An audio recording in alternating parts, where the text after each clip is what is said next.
uw'ijana rero yitwa Yesu w'i Nazareti. Uyu mugabo bivuga ko yavutse hagati ya gatandatu y'umwaka wa gatandatu n'uwa kane mbere ye. Mbere yuko nyine batangiye kubara rimwe, bivuga ko yari yaravutseho kera babaraga basubira inyuma, urumva ni muri gatandatu, umwaka wa gatandatu kugeza ku wa kane, ni mwaho mo hagati no hagati. Niwe munyadini cyangwa se niwe buye nyamukuru ry'ubukristo, nubwo umurimo w'ubuvugabutumwa w'abayahudi wamaze hafi imyaka 3 n'igice gusa. Yesu yagize ingaruka zikomeye cyane ku isi yose. Ubu ngubu inyigisho ze nizo shingiro ry'amadini manini ku isi. Afite abayoboke barenga miliyari 2 n'igice, bangana na 33% by'abatuye isi. Ku bakristo Yesu bamufata nk'umwana w'Imana wahanuwe akanatangazwa mu isezerano rya kera.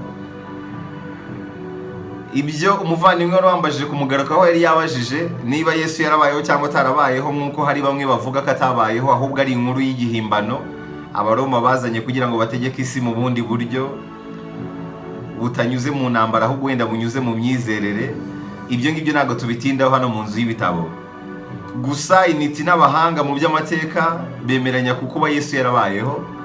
Usibye wenda ibyanditswe bya Bibiliya byerekana ko muri rusange ko Yesu Kristo yageze ku isi mu myaka ya mbere gato 2000 ishize. Abenshi si bose, arimo n'abadafata Yesu kuba ari Yesu gusa ari umwana w'Imana, ahubwo ari Imana yigize umuntu kugira ngo ize kurokora isi cyangwa se gukiza isi mu rukundo rwinshi yakundaga ikiremwa muntu. Yesu yaritanze apfira ibyaha byanyu ndetse n'ibyacu twese. Nubwo bifata gutya ariko hari abatari bake nyine bemeza ko Yesu ashobora kuba atarabayeho. Benshi hari ababifata gutyo pe. Ahubwo wenda ko ari inkuru isanzwe yanditswe mu bitabo, nk'uko mujya musoma izindi nkuru zanditswe, cyangwa se akaba yaranabayeho ariko amateka ye akaba atariyo nyakuri twabwiwe muri Bibiliya. Gusa ariko niwavuga amateka ya Yesu ngo wirengagize ibyavuzwe mu isezerano rishya ndetse n'irya kera, hari benshi bemeza ko iryo sezerano rishya ryatangiye kwandikwa mu kinyejana cya 2 nyuma ya Kristo. No kuvuga yarashize imyaka hafi 100 Yesu apfuye. Gusa mu buryo bw'amateka inyandiko zanditswe mu myaka 200 yakurikiye kubaho kw'izo za mbere nazo zifite ukuntu zigenda zivuguruzanya. Ikindi abanyamateka benshi baba abakristo cyangwa se niba bebo bemera bavuga ko izo nyandiko za Paulo, zimwe muri zo ngo zanditswe na Paulo ubwe mu kinyejana cya mbere nyuma ya Yesu. No kuvuga yarashize imyaka hafi 100. Urebeye mu zindi nyandiko z'amateka wasanga ibindi bihamya bitangaje, aho inyinshi zikunze kugaruka ku mugabo witwaga Yesu muri Isirayeli yo mu kinyejana cya mbere.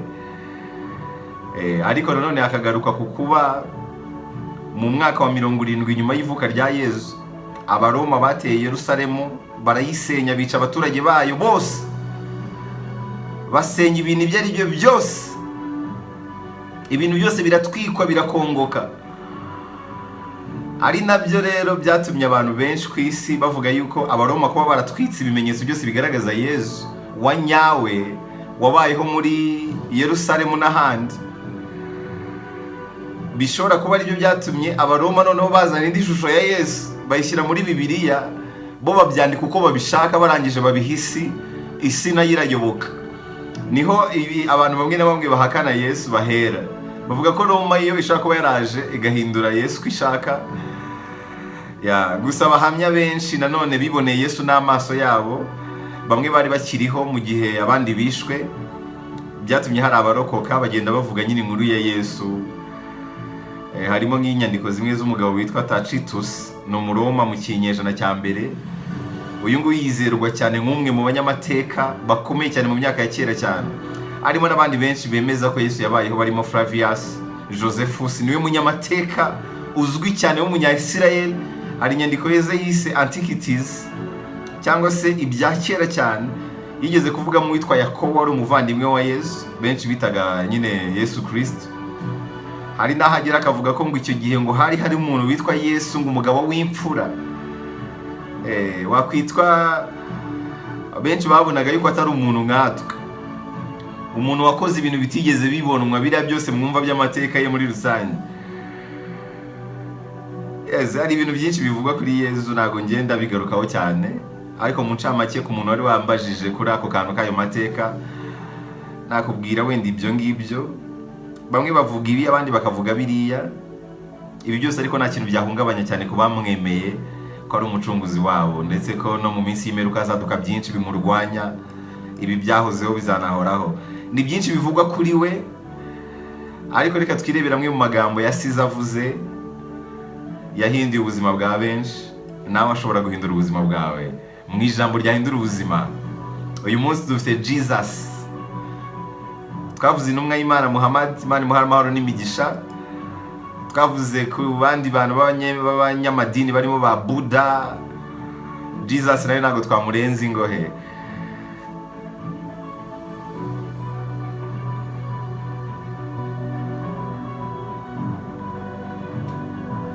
Jesus yigeze kuvuga ngo ntugakangwe nuko uri kunanizwa n'abantu.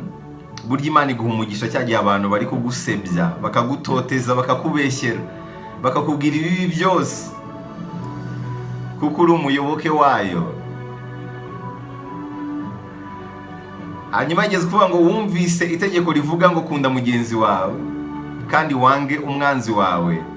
Ariko Jesus arakubwira ati kunda abanzi bawe kandi usengera abakurwanya.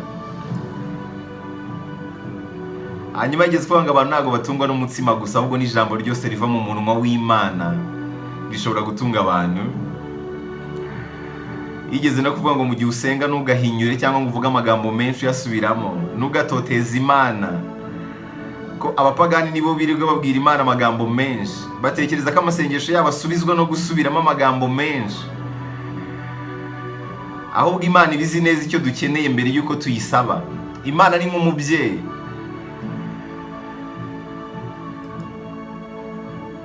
Hanyuma yaravuze ngo Imana ibabarira wa wundi ubasha kubabarira abandi. Ntabwo Imana izakugirira impuhwe nawe utazigirira abandi. Nta nubwo izagufasha nawe udafasha abandi. Ibyo ushaka kwigukorera nawe ujye ubikorera bagenzi bawe. Jesus yaravuze ngo se impungenge zawe zishobora kukongerera igihe cyo kubaho. Ibi ngibi ni ahantu bitandukaniye na bya bindi mpora mbabwira ngo nta marira abaho yahindura ibyahise, nta n'impungenge zibaho zahindura ahazaza. Ahubwo kwihangana no gutegereza igihe cyabyo nibyo byagufasha gusunika iminsi mibi. Guhangayika bishobora kukongerera igihe cyo kubaho? Ntabwo bishoboka. Guhangayika se bishobora gukemura ibibazo by'ejo hazaza? No. Ahubwo kwihangana no gutegereza igihe cyabyo nibyo bishobora guhindura byose. Hanyuma Jesus yaravuze ngo ntugahangayikishwe n'ejo, kuko ejo hazazana ibibazo byaho. Ibibazo by'uyu munsi birahagije kuri uyu munsi. Hangana n'iby'uyu munsi, baho nk'aho ejo hadahari, iby'ejo bibara b'ejo. Niba ari icyo ushaka gukora ujye ugikora none, ejo ntuzi niba uzanahageze. Hanyuma Jesus yaravuze ngo nudacira abandi urubanza, nawe nawe uzarugucira. Muri ubu buzima uzafatwa nk'uko ufata abandi. Igipimo ukoresha mu gucira abandi urubanza nicyo gipimo nawe uzakoresha, kizakoreshwa bagucira urwawe. Ni ukuvuga uko ushaka ko abantu bagufata bariko nawe ufata abandi. Uko wiyeretse isi niko igufata. Abantu bagusuzugura kubera ukuntu wabiyeretse, cyangwa se kubera ko nawe wasuzugura. Jesus yaravuze ngo umuntu wese ukora ibyiza bishimwa n'Imana, uwo ni murumuna wanjye, ni mushiki wanjye, ni mama, ni byose kuri njyewe. Yarongera avuga ngo niba ushaka kuba umuyoboke wanjye ugomba kureka inzira zawe, ukikorera umusaraba, ukamukurikira. Ibi ubishyize no mu buzima busanzwe nta kintu wageraho utagize ikintu wigomwa. Hanyuma yigeze kuvuga ngo ijambo ntibishoboka rikora gusa imbere y'umwana w'umuntu, ariko imbere y'Imana iri jambo ntabwo rihaba. Byose birashoboka. Yaravuze ngo niba ufite kwizera kandi udashidikanya, ushobora gukora ibintu bidasanzwe uramutse ufite kwizera. Kugeza ubwo ushobora no kubwira umusozi ugatabwa mu nyanja, ukabwira mo Kigali ati ndagushaka mu ijuru, aha n'aha n'aha, mo Kigali kahava ikagenda. Kwizera birarema. Buriya tubeshwaho n'ibyo twizera. Ubuzima bwacu ni 100% ry'ibyo twizera. Ibikuri mu mutwe nyine ni ibyo ngibyo, nubwo buzima bayo.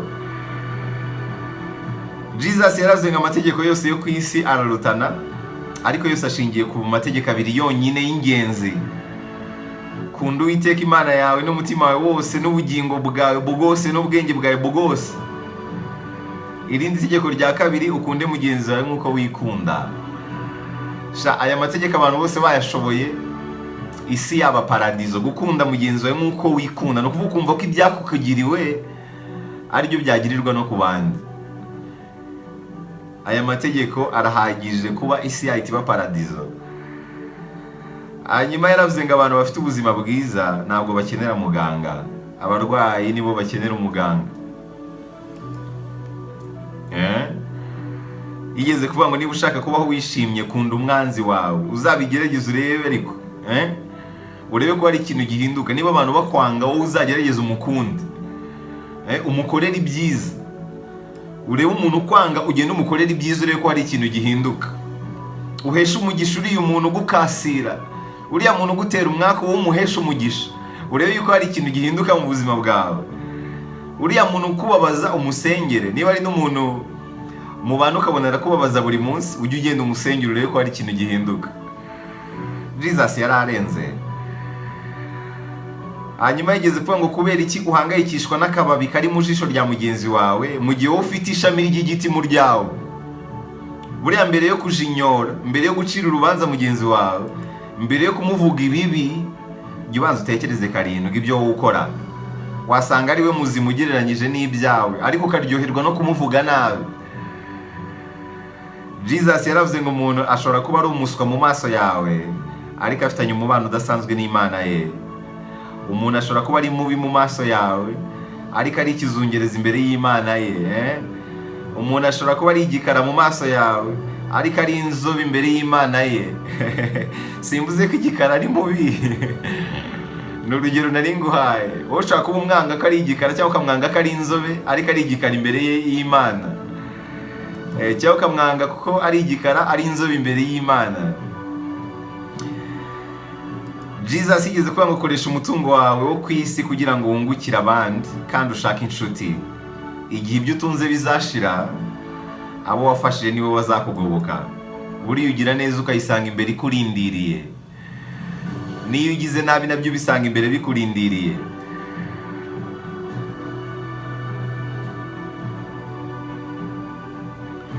Yigeze kuvuga ngo uko ukomeza ukabaza niko ugeraho ukabona igisubizo. Uko ukomeza gukomanga ugeraho ugakingurirwa. Uko ukomeza gushaka ugeraho ukabona. Buriya ikibi ni ugucika intege. Hanyuma aravuze ngo hari igihe kigera wa wundi wishyira hejuru agacishwa bugufi, wa wundi ucisha bugufi akaba ari ushyirwa hejuru. Icyo gihe buri muntu wese kimugeraho kuri iyi si. Buriya ubuzima ni gatebe gatoki, ntukiyemere, kuko ejo ntuzi niba uzaba ugifite icyo cyubahiro gishira wiratana. Hanyuma Jesus yaravuze ngo niba ushaka kuba mukuru muri bo, ujye ubanza witware nk'umwana muto muri bo. Buri witwara nk'umuto niwe ukomeye. Aya magambo muri buka ahantu yanditse, hari mu mwaka wa 32 Yesu avutse. Yesu n'intumwa ze bari mu ntara ya Galileya. Bamwe mu ntumwa ze batangira kujya impaka zo kumenya uwari ukomeye kuruta abandi muri bo. Yesu afashe izo ntumwa ze azigisha guca bugufi, aravuga ati ukomeye muri mwe ni umuto muri mwe, ni uwitwara nk'umuto muri mwe. Uwitwara nk'aho adashoboye muri mwe niwe ubarenze. Mu magambo yose Jesus yavuze, iryo nasoreza kuri iri ngiri. Burya umuntu ukugirira nabi, ujye umubwira ati data ubababarire ko ntabwo bazi ibintu bakora. Umuntu nakugira nabi ujye umubwira ati Imana ikubabarire ko nawe ntabwo uzi ibintu urimo. Yes, iyi ni episode y'ijana y'amagambo yavuzwe na Jesus. Ku bantu bayambajije, nizere ko abashimishije.